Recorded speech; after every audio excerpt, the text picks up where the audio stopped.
Hi guys, मैं तहा और हमारे साथ एमडी दानिश। इनके बारे में बता दूं कि इनको 8 साल का एक्सपीरियंस है। 2012 के बाद से ये कंटिन्यू टीचिंग लाइन में है और काफ़ी बच्चों को इन्होंने पढ़ाया है। और अगर बात की जाए तो सीबीएसई बोर्ड से हो या बिहार बोर्ड से हो, ये जितने भी बोर्ड से सारे बच्चे को इन्होंने पढ़ाया है। तो काफ़ी एक्सपीरियंस 12 तक के बच्चों को आसानी से हैंडल कर सकते हैं। और इनके जो भी बच्चे जो इनसे टीचिंग ले चुके हैं, ठीक है, जिनको इन्होंने पढ़ाया है, तो वो मैंने उनका देखा है और पता भी चला है मुझे कि वो काफ़ी अच्छे नंबर से क्वालिफाई किया है। तो अब मैं कुछ जानना चाहूँगा दानिश से।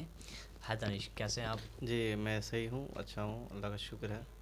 तो तो मुझे जानना ये है कि आप ये बताएं कि जो बच्चे होते हैं 10th तक तो आ जाते हैं, ठीक है, 10th वो किसी तरह से पढ़ लेते हैं, आ जाते हैं। सीबीएसई की बात तो अगर ना करूं, अगर बिहार बोर्ड पे भी आऊँ, उस 10th के बाद बहुत कन्फ्यूज़न होता है बच्चे को कि सिलेक्शंस जो होता है पेपर का, वो कैसे किया जाए। क्योंकि बहुत सारे बच्चे कन्फ्यूज़न होते हैं, किसी के फाइनेंशियल प्रॉब्लम होती है, किसी के पास अपॉर्चुनिटी नहीं होती है, किसी को मालूम ही नहीं होता है, नॉलेज में नहीं होता कि कितने कोर्सेज़ हैं, ठीक है। जनरल 2-3 कोर्स का नाम सुना है, डॉक्टर, इंजीनियर, बस, और उसके अलावा जाना ही नहीं है। तो बच्चे को क्या करना चाहिए 10th के बाद? बच्चे कौन सा सब्जेक्ट ले अपने हिसाब से, वो अपने आप को कैसे देखे कि मैं किसके लिए बेहतर हूँ, कौन सा सब्जेक्ट मैं ले सकता हूँ। हाँ, सबसे पहले तो मैं ये कहना चाहूँगा कि जो बिहार बोर्ड के बच्चे, ख़ास के बीएसबी बोर्ड के बच्चे हैं, तो उसमें गलतियाँ सबसे बड़ी चीज़ ये होती है कि वो जिस इंस्टीट्यूट में पढ़ता है वहाँ से गलती शुरू होती है, फिर उसके पेरेंट्स कुछ गलती करती है। तो कहने का मतलब ये है कि जो बच्चे होते हैं बिहार बोर्ड के, वो सब फोकस छोड़ के मैथ पे ही ध्यान देता है। सुबह हो, शाम हो, रात हो, दोपहर हो, हमेशा मैथ को लेकर चर्चा पे रहता है, बनाए रहता है, बनाता रहता है, कोचिंग भी उसी का करता है। तो मेरे कहने का मतलब जो 10th में बच्चे हैं, वो या अंडर 10th हो, वो सारे सब्जेक्टों पे ध्यान दें, ऑल सब्जेक्ट को पढ़े और समझे उसको सही तरीके से कि क्या होता है। अगर आप सिर्फ़ और सिर्फ मैथ को लेकर चल रहे हैं तो ये चीज़ें बेहतर नहीं है। आपको ऑल सब्जेक्ट लेकर चलनी चाहिए फर्स्ट। और सेकंड, आप खुद जान रहे हैं कि मेरे अंदर क्या चीज़ है। आप कॉमर्स बैकग्राउंड से ज़्यादा बेहतर करेंगे, या फिर साइंस बैकग्राउंड अच्छा रहेगा आपका, या आर्ट्स रहेगा, लेकिन उससे पहले आपको हर सब्जेक्ट को पढ़ना पड़ेगा। बहुत सारे बच्चे ऐसे होते हैं कि जिसकी मैथ कमज़ोर है, वो आर्ट्स ले लेते हैं, बस सिंपल ये करते हैं। तो मैं वो कहना चाहूँगा, आप आर्ट्स को भी पढ़ें, उतना ही समय दें जितना मैथ को समय देते हैं। जितना मैथ को समय देते हैं उतना आप साइंस को भी समय दीजिए। तो लैंग्वेज पेपर पे भी आपको समय देना होगा। ये अगर आप बेहतर कर लेते हैं तो और आगे चल के आपको समझ में आ जाएगा, मुझे आर्ट्स में जाना बेहतर है कि कॉमर्स में जाना बेहतर है या साइंस में जाना ठीक है। बेहतर है, ये सबसे अच्छा है। मुझे ये जानना है कि जैसे बच्चे तो ठीक है, वो समझ लेंगे आर्ट्स में जाना बेहतर है, कॉमर्स में, साइंस में, लेकिन बच्चे को ये कैसे पता चलेगा मुझे करना क्या है? आर्ट्स में अगर मैं आर्ट्स लूँ तो मुझे क्या करना है, फ्यूचर में मुझे क्या बनना है, उनको पता ही नहीं लेता। वो आंख बनते हैं, करते हैं और आर्ट्स ले लेते हैं। बच्चे आते हैं 12th पास आउट हुए, 11th में क्या कॉमर्स ले लिया, उनको पता नहीं है कि मैं कर क्या रहा हूँ, मुझे करना क्या है, उनको पता नहीं होता। वो साइंस ले लेते हैं, अब साइंस में बायोलॉजी लेते हैं, मैथ्स लेते हैं, बहुत ज़्यादा कन्फ्यूज़न होता है उस टाइम। तो ऐसे सिचुएशन में वो कैसे अपने आप को हैंडल करे और कौन सा सब्जेक्ट ले, या फिर किसकी गाइडेंस लिया जाए, कैसे लिया जाए? हाँ, मैं ये कहना चाहूँगा कि सबसे पहली बात ये है कि आप अपना एक मोटो बनाइए, कि सबसे बड़ी बात ये है कि आप रखना क्या चाहते हैं।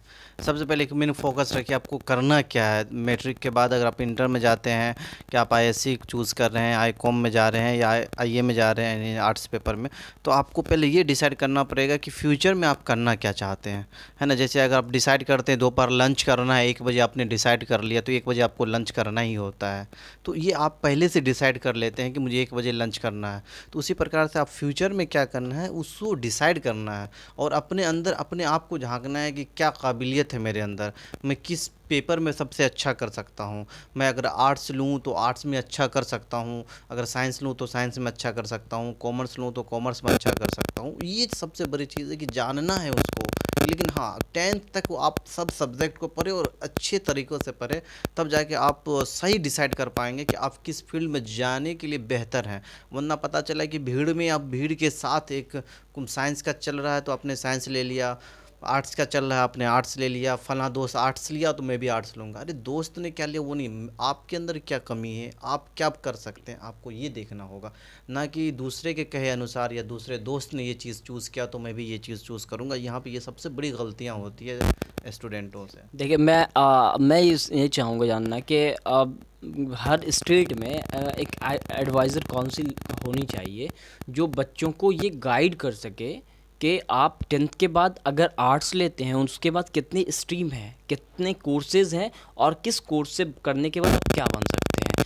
इसी तरह से साइंस का भी उन्होंने बताया, वो टेंथ के बाद अगर साइंस लेते हैं तो साइंस से क्या क्या कर सकते हैं। अगर मैथ्स लेते हैं, बायोलॉजी लेते हैं या कॉमर्स लेते हैं तो आप कॉमर्स 11th 12th के बाद आप क्या कर सकते हैं, कॉमर्स में कितने फील्ड होते हैं, बच्चे को ये मालूम नहीं होता है। अगर गवर्नमेंट की तरफ से एक इस तरह की एडवाइजरी मीटिंग हो, एक काउंसिल बनाया जाए और इस पे बात की जाए तो हमको लगता है कि बच्चे को पता चल जाएगा कि कोर्सेज कितने हैं और मुझे क्या करना चाहिए। बच्चे को, और स्पेशली मैं बिहार की बात करूँ तो वो जनरल कंपटीशन में लग जाते हैं, 5 5 साल 10 10 साल कंटिन्यू जनरल कंपटीशन में लगते हैं और बाद में अगर बाय लक नहीं होता है उनका तो फिर वो मतलब अपने आप में टूट जाते हैं, उनके पास कोई अपॉर्चुनिटी नहीं होती, कुछ रहता नहीं है, मतलब अपनी लाइफ को खोते हुए देखते हैं। तो इस ऐसे में आप क्या कहना चाहेंगे? हाँ, जैसा आपने बोला कि फ़ील्ड की बात, जैसे कि अगर वो बच्चा कॉमर्स से पढ़ रहा है, इंटर कर रहा है या साइंस से कर रहा है, आर्ट्स से कर रहा है, तो उसका क्या फ़ील्ड है। तो सबसे पहली बात ये है कि आपने क्या चूज़ किया। आपने अगर आर्ट्स चूज़ किया है तो इसका मतलब आप इंटर में हैं, आईए कर रहे हैं।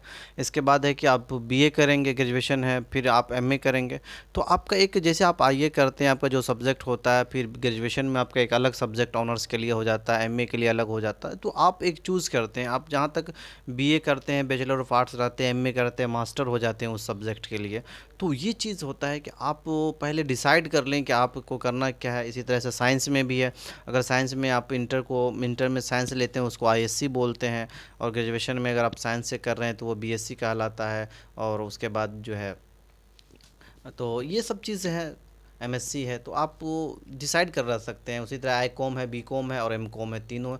तो आप अपने अंदर डिसाइड करें कि करना क्या है। और सही तरीके से डिसाइड करना बहुत ही ज़रूरी होती है। जहाँ तक आपने चर्चा किया जनरल कंपटीशन का, तो जनरल कंपटीशन में ये चीज़ है कि कामयाबी मिलती है, वक्त लगता है, किसी किसी को बहुत पहले मिल जाती है। तो इसमें घबराने की ज़रूरत नहीं है कि लोगों को मेहनत करनी चाहिए और सही से मेहनत करनी चाहिए। बाय द वे ऐसे कुछ होते हैं जिसको नहीं मिल पाता है, तो उम्मीद नहीं टूटना चाहिए, हारना नहीं चाहिए, अपने आप को टूट नहीं जाना चाहिए। अगर इसमें नहीं हुआ तो कोई दूसरा भी है जो आपके अंदर वो टैलेंट से आप दूसरे काम को भी कर सकते हैं, बिखेर सकते हैं। ये ज़रूरी नहीं है कि मतलब उस चीज़ में मैं जिसके लिए आया हूँ उसमें सक्सेस अगर मैं नहीं हो पाया तो मैं ज़िंदा नहीं रह पाऊँगा, फ्रस्ट्रेट हो जाऊँगा। ये सब चीज़ें करना मैं समझता हूँ कि गलत है, और ख़ास के आज के नौजवानों में ये तो बहुत ही ज़्यादा गलत है। मैं इसकी अपील करता हूँ कि ऐसा कुछ ना करें कि फ्यूचर में आपको और आपके माँ बाप को परेशानियाँ हो, ये चीज़। ठीक है, मैं आपकी बातों से सहमत हूँ और स्टूडेंट को ऐसा ही करना चाहिए। लेकिन जैसे मैं अब देख रहा हूँ जिस चीज़ का डिमांड होता है, जैसे आप अभी देख रहे हैं शॉर्ट टर्म कोर्सेज, क्योंकि बहुत सारे ऐसे बच्चे होते हैं उनकी फैमिली का फाइनेंशियल एकोनॉमिक कंडीशंस बहुत ख़राब होता है और वो अपने बच्चे को 12th के बाद चाहते हैं फॉरेन जॉब मिल जाए। तो अगर ऐसा किया जाए कि 10th के बाद कोई शॉर्ट टर्म कोर्स गवर्नमेंट की तरफ से लाया जाए, जैसे प्लम्बर का हो, इलेक्ट्रिक का हो, इलेक्ट्रिसिटी जो है उसका हो, बिजली का, और या इस तरह का छोटा मैकेनिक का हो, गवर्नमेंट की तरफ से इशू किया जाए हर डिस्ट्रिक्ट में। अगर इस तरह का किया जाए और इससे क्या होगा कि जो भी बच्चे इस तरह के हैं शॉर्ट टर्म कोर्स करके पैसे अर्न कर सकते हैं।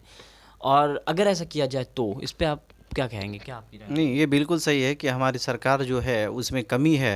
लेकिन हाँ, कुछ ऐसे कोर्सेज़ हैं जो आप कर सकते हैं। जैसे मतलब कुछ दिनों का 6 मंथ 1 ईयर्स का कोर्स है, आप उससे अर्न कर सकते हैं।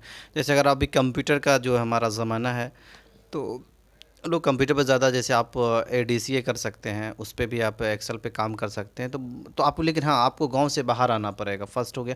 सेकंड बात हो गई कि जैसे आपने कोर्सेज़ का चर्चा किया था, हाँ, जैसे आईटीआई है, कोर्सेज़ करवाती है, प्लम्बर के लिए है, हर चीज़ के लिए उसमें